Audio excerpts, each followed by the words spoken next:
Je n'ai vécu que pour faire cette chose pleine et entière, tourner autour du monde. Pourquoi?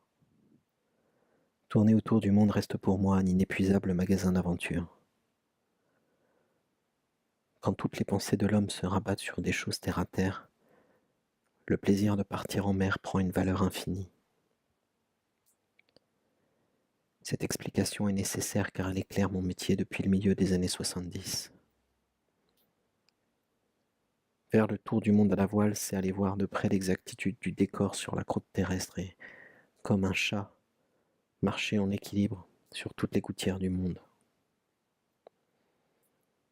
Une seule chose a compté pour moi, le plaisir d'être en mer.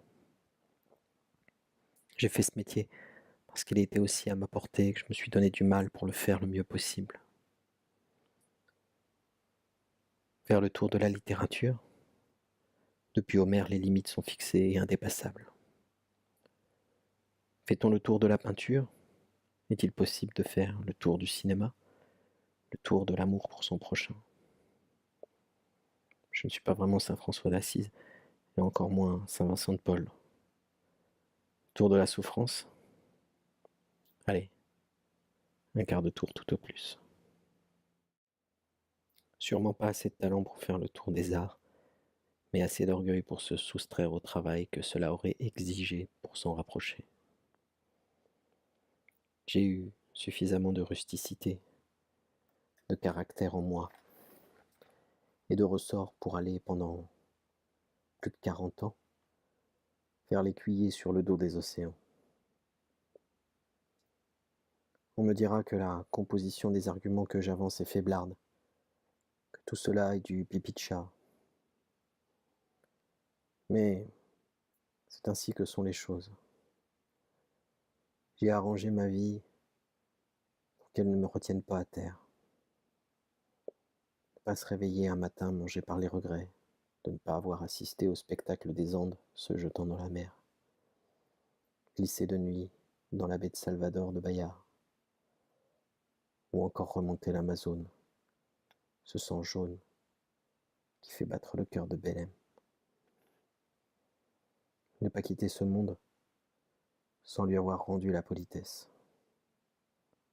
Pourtant, l'idée de rendre ce qu'on a vu n'a jamais été ma préoccupation. Je ne me suis jamais pris pour un témoin. Je reste un voyageur. Peut-être suis-je dans la conformité de ma naissance. Je n'aime pas forcément ce couplet, mais pourquoi pas? S'éloigner du monde en lui tournant autour dans une ogive flottante. Quel curieux métier, n'est-ce pas? Il ne s'agit pas de fuir la noirceur du monde, la sottise ou sa puérilité dans la comédie larmoyante du départ. L'aventure est arrangée dans un tiroir. Heureuse ou malheureuse, j'ai toujours hâte d'en engager une autre. Tourner autour du monde, en solitaire ou en équipage. Peut être toutefois considéré comme un voyage d'agrément car la mer possède des instincts brutaux et des vices raffinés. Si je me suis mis à la discrétion des mers, c'est dans le but avoué de faire le tour du propriétaire, plutôt que de rester assis dans un fauteuil, à fumer des cigarettes à bout doré devant la cheminée, avec à mes pieds mon chien me servant de chaufferette, en relisant Pierre Loti. Un tour du monde, c'est un cours magistral de géographie, mais c'est surtout un tour météorologique, climatologique. Partir d'un point et y revenir. Il y a quelque chose de parfait, d'achevé, de rond. Pendant 2 mois, le bord travaille à la satisfaction de son amour-propre. L'œuvre est achevée, il faut aussitôt la ranger dans un bocal sur l'étagère. S'approprier un record n'est pas seulement flatteur. Il fait du capitaine et de son équipage les derniers représentants de la vitesse sur l'eau. Pourtant, on ne dira jamais assez l'effrayante besogne qui a été abattue, ni les micro-progrès de la mécanique et de la climatologie qui l'ont permise. Le marin est soumis à la souveraineté des lois physiques. Nous sommes loin des conjonctures maritimes qui prévalaient quand la météorologie n'en était qu'à ses balbutiements. C'est ici que l'intelligence appliquée prend tout son sens. Tous les coureurs au large s'appuient sur les compétences d'une dizaine d'analystes très brillants pour décrypter les fichiers météo. Mais décider en mer, c'est autre chose. Et la grâce du commandement, c'est d'apporter une décision prompte et raisonnée. Je me suis toujours identifié à ces hommes qui sont sortis des arrêts métiers, la perfection technique et le travail en atelier. De là est née ma passion pour l'automobile. Le musée de l'automobile au Mans est à chaque fois pour moi une leçon de choses, la vitrine de la robuste organisation de l'intelligence. Je dois être le seul marin à dire toute mon admiration à l'inventeur de l'essuie-glace. Je serai le premier à ouvrir une souscription pour ériger un monument à la mémoire de l'homme qui a inventé la boîte de vitesse. Et ce n'est pas une blague. Faire du bateau, c'est choisir de faire un sport mécanique. Ce n'est donc pas sans raison que l'équipe a marié les deux disciplines dans une même rubrique. La médiocrité de l'autre a pu me désarçonner plus d'une fois, mais elle ne me surprend plus. Je connais la mienne. En touchant terre le 10 mai 1989, j'avais déverrouillé ma porte. Il est admis qu'on meurt seul.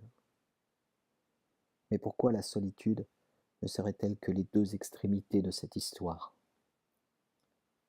Je trouve que c'est bien de vivre seul, et tout le temps. J'ai compris que je mourrais seul. C'est un geste d'amour de tenir la main de celui qui se débat dans les affres de la mort. Je ne me fais pas d'illusions. Je finirai seul. Je suis accroché à ma solitude. Cela ne signifie pas que je suis complètement fermé à l'amitié, mais c'est mon plaisir d'être seul, comme c'est mon plaisir de naviguer. La solitude n'est pas forcément réconfortante, mais elle me ramène à mes actes et me conduit à être en perpétuelle négociation avec moi-même. Je ne suis jamais fatigué de la solitude, et c'est souvent une corvée d'en sortir. Être seul me permet des débordements avec moi-même et de me sentir grisé par le silence. Je peux rester assis sur un banc sous les châtaigniers 3 heures en correspondance avec moi-même.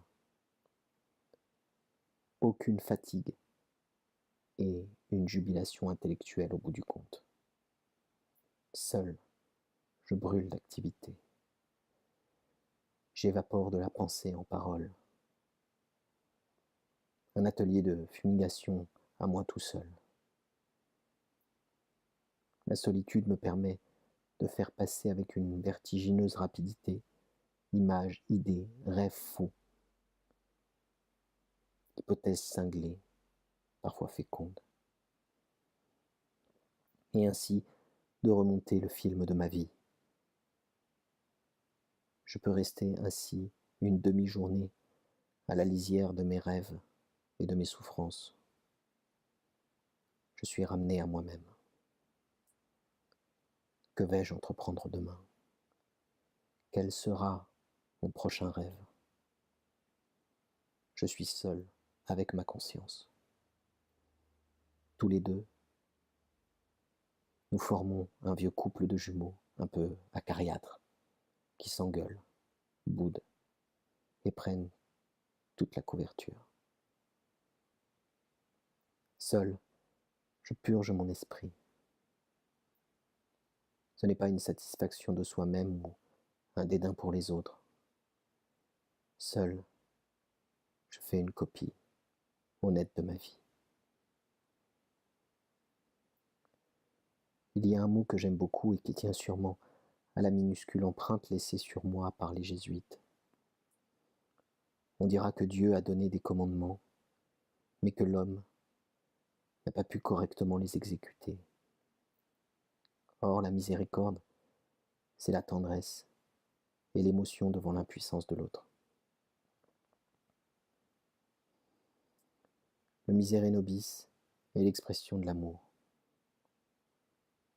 Je ne dis pas cela parce que je me retrancherais dans l'âge, et que cela serait à mettre sur le compte d'un retour d'ardeur de la foi, même s'il m'arrive parfois, devant la mort, de prier à genoux, comme je le faisais enfant.